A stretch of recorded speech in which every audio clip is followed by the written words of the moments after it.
একটা জঙ্গলে একটা ছোট্ট বাঁশ গাছ ছিল। সেটা খুবই মিষ্টি ছিল আর পুরনো বাঁশগুলো তাকে খুব ভালোবাসতো।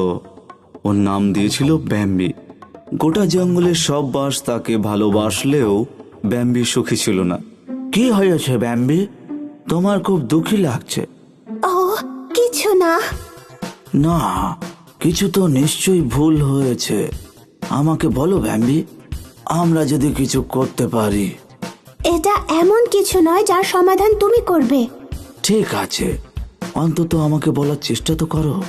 আমি খুব অকেজো। ও কেন? তুমি কেন এসব ভাবছো? তুমি অকেজো? একবার দেখো আমার দিকে। আমার কোনো ফুল নেই, ফলও নেই। অন্য গাছের মতো এই জঙ্গলের ওরা কত সুন্দর। কীট পতঙ্গ সবসময় তাদের কাছেই যায়, আমাকে কেউ দেখেও না। এটা কি তোমার সমস্যা? আমার এমন কি কোনো শাখাও নেই, এমনিতেই বেড়ে চলেছি, বিরক্তিকর সরল রেখার মতো। আর এইটুকুই, এর মধ্যে কোনো মজাই নেই।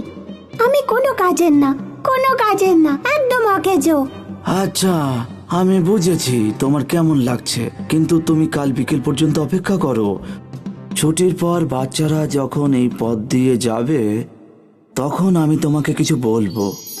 সেটা আবার কি? তুমি দেখতে পাবে সেই বাঁশঝাড়টা একটা স্কুলের পাশের পথেই ছিল। প্রত্যেকদিন বিকেলবেলা স্কুলের বাচ্চারা সেই পথ ধরে বাড়ি ফিরত। এবার বাচ্চাগুলোকে দেখবে ওই